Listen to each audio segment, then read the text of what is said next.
The burning cars on your screen are a familiar image. They have become a symbol of modern France, a ritual of rage. But what if these flames aren't just about a single act of police violence or a new law? What if they are the final, desperate signal from a nation's ghost? Why does the French promise of liberty and equality so often end in fire and fury? How did the dream of a united republic create zones of separation and neglect?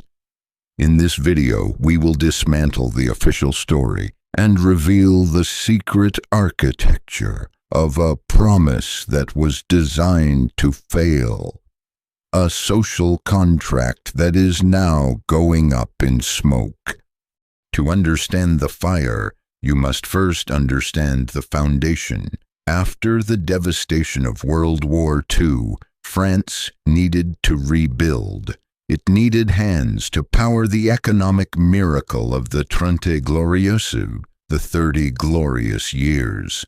So it turned to its former colonies, inviting hundreds of thousands of workers from the Maghreb, Algeria, Morocco, Tunisia. They were not meant to stay forever. They were housed in vast, concrete housing projects on the peripheries of the great cities, the infamous banlieues. The implicit deal was simple. Work for France and you can become French. The Republic offered a powerful ideal of assimilation. Shed your old identity, embrace the secular values of France, and you will be one of us. For a time, as the economy roared and factories hummed, this grand bargain seemed to hold. But it was a mirage, and the desert was much closer than anyone thought. The first pillar of this failure is the foundational myth of assimilation. The Republic demanded that newcomers erase their origins, but it rarely offered a full identity in return. The banlieues were the physical expression of this broken promise. Designed as temporary worker housing, they became permanent islands of exclusion. When the economic boom ended in the 1970s, deindustrialization hit these communities like a tidal wave. The factories that were their lifeline closed down. The jobs vanished, but the people remained. They were trapped, geographically isolated from the wealthy city centers and economically cut off from opportunity. These were not suburbs. They were laboratories of social abandonment. Successive governments stopped seeing them as communities to be integrated and started treating them as security problems to be contained. The state built walls of neglect, patrolled by a police force seen not as protectors, but as an occupying army.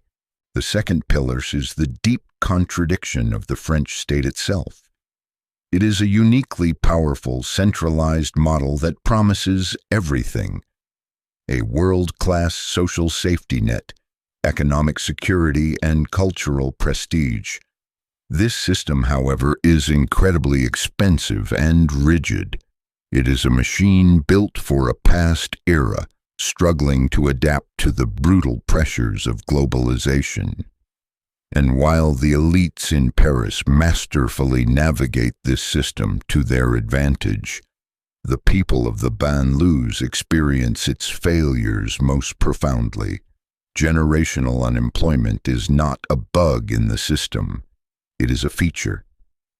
Study after study shows that a young man named Mohammed has a dramatically lower chance of getting a job interview than a man named Michel, even with the exact same qualifications. The state demands loyalty to the Republic, but it no longer delivers the prosperity that was the price of that loyalty. This is not just an economic failure. It is a crisis of legitimacy for the entire French project. The final pillar is the weaponization of French identity.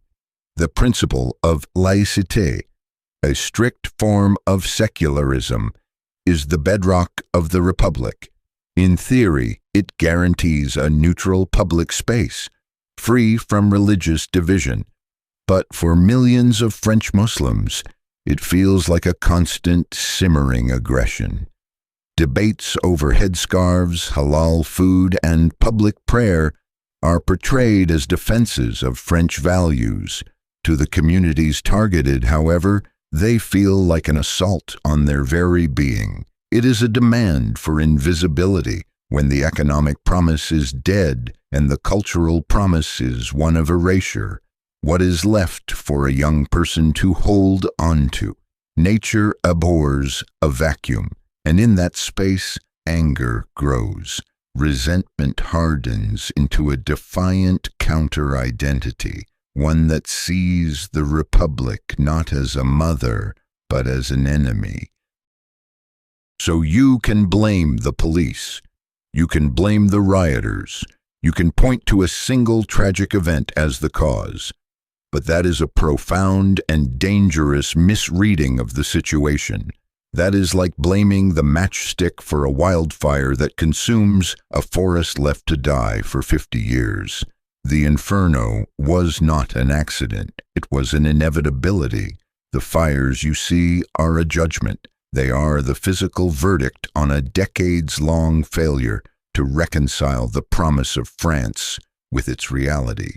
The hidden truth is this: France built a system of de facto segregation, all while preaching a sermon of indivisible unity.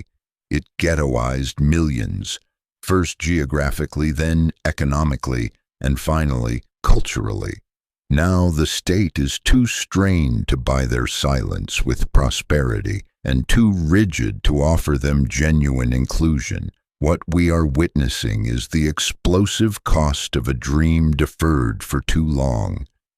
The final, chilling question is not how France can put out these fires, but what, if anything, can be built from the ashes.